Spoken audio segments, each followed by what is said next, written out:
నమస్కారం. Welcome to our YouTube channel అనగనగా ఓ కథ. మంచి కథలు వినడానికి మా ఛానల్ని తప్పకుండా సబ్స్క్రైబ్ చేయండి. అలాగే మీ ఫ్రెండ్స్ అండ్ ఫ్యామిలీకి షేర్ చేయండి. ఇవాల్టి మన చందమామ కథ పేరు పక్షిమాన్యం. ఒకానొకప్పుడు మణిపుర రాజ్యంలో ఒక విశాలమైన ప్రాంతం బీడుగా ఉండేది. దాన్ని రక్కసి బీడు అనేవాళ్ళు. ఆ బీడు మధ్య ఒక బిలం ఉన్నది. ఆ బిలంలో ఒక రక్కసి ఉన్నదని, ఆ బీడులో ప్రవేశించిన వారిని అది చంపేస్తుందని జనం కథలుగా చెప్పుకునేవారు.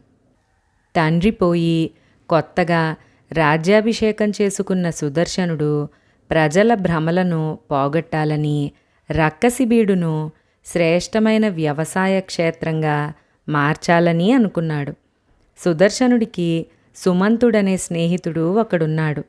అతను మంచి తెలివితేటలు గలవాడు. అందుచేత సుదర్శనుడు తన ఆలోచనను సుమంతుడికి కూడా చెప్పాడు.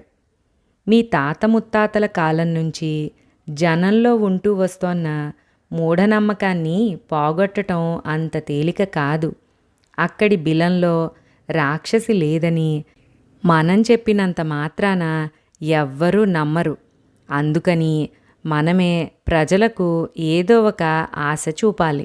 అలా చేసే ముందు అక్కడి పరిస్థితిని మనం స్వయంగా చూసొద్దాం అన్నాడు సుమంతుడు.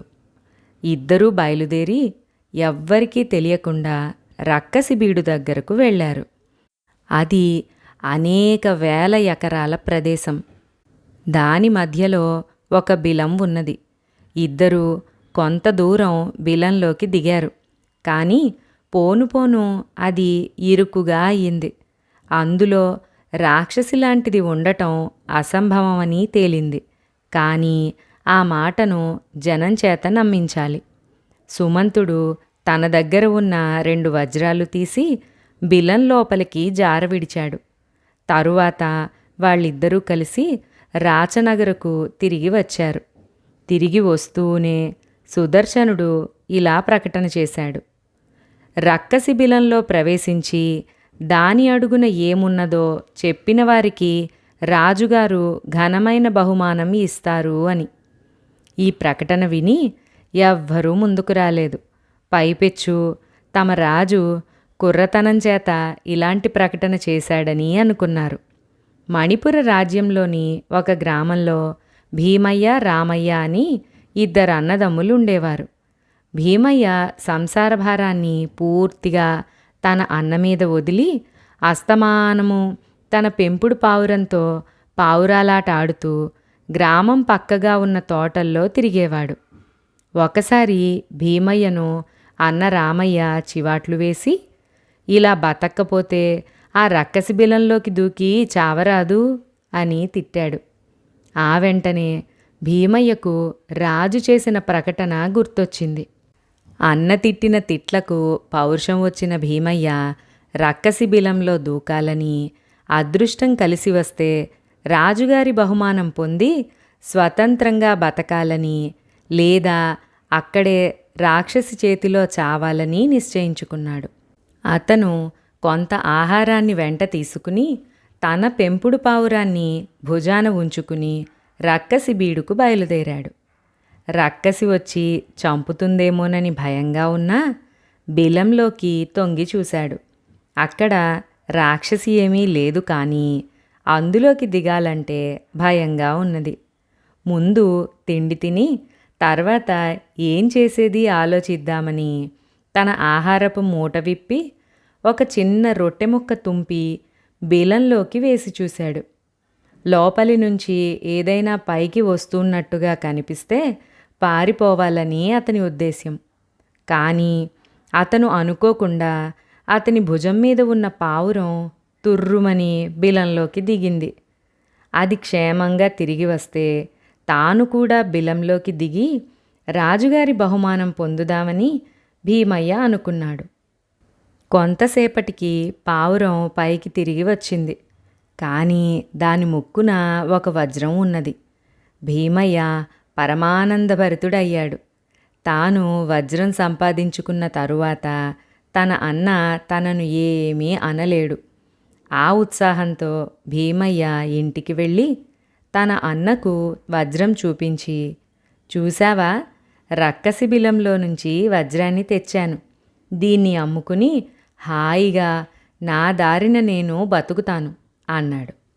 ఆ వజ్రం చూడగానే రామయ్యకు దుర్బుద్ధి పుట్టింది. అతను తమ్ముడితో, దీన్ని అమ్ముతావా? రాజుగారికి తెలిస్తే నిన్ను కొరత వేయిస్తారు. ప్రస్తుతానికి ఈ సంగతి ఎవ్వరికీ చెప్పకు.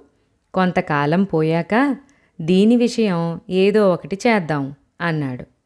భీమయ్య అన్న చెప్పిన మాటకు ఒప్పుకున్నాడు. మర్నాడే రామయ్య ఆ వజ్రాన్ని తీసుకుని రాచనగర్కు ప్రయాణమై వెళ్ళి రాజుగారి దర్శనం చేసుకుని, మహారాజా, నేను రక్కసి బిలంలో దిగి ఈ వజ్రాన్ని తెచ్చాను. నాకు తమరు మంచి బహుమానాన్ని ఇప్పించాలి అన్నాడు. సుదర్శనుడు తన స్నేహితుడైన సుమంతుణ్ణి పిలిపించాడు. ఇద్దరూ కలిసి వజ్రాన్ని పరీక్షించారు. అది సుమంతుడు రక్కసి బిలంలో పడవేసిన వజ్రమే. అందుకు సందేహమే లేదు. దీనితో బాటే ఇంకొక వజ్రం కూడా ఉన్నది. దాన్ని నువ్వు కాజేసినందుకు నిన్ను కారాగృహంలో పెట్టించవలసి ఉన్నది అన్నాడు సుమంతుడు. రామయ్య హడలిపోయి, బహుమానం లేకపోతే మానే నన్ను చెరలో పెట్టకండి అని ప్రాధేయపడ్డాడు. అతను బిలంలోకి దిగి ఆ వజ్రాన్ని తెచ్చినవాడే అయితే అంత బహుమానాన్ని అంత సులువుగా వదులుకోడు.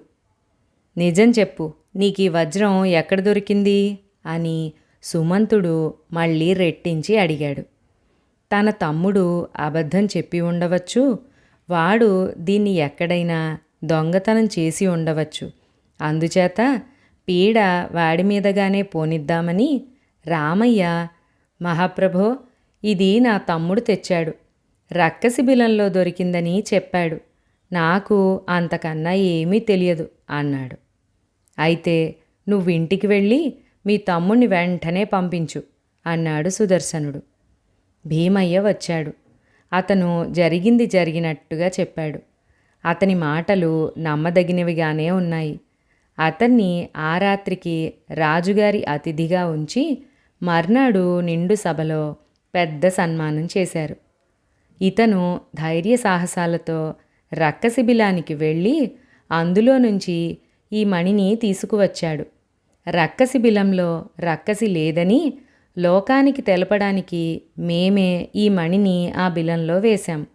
ఇతని సాహసానికి మెచ్చి మేము ఇతనికి రక్కసి బీడును ఇనాముగా ఇచ్చేస్తున్నాం.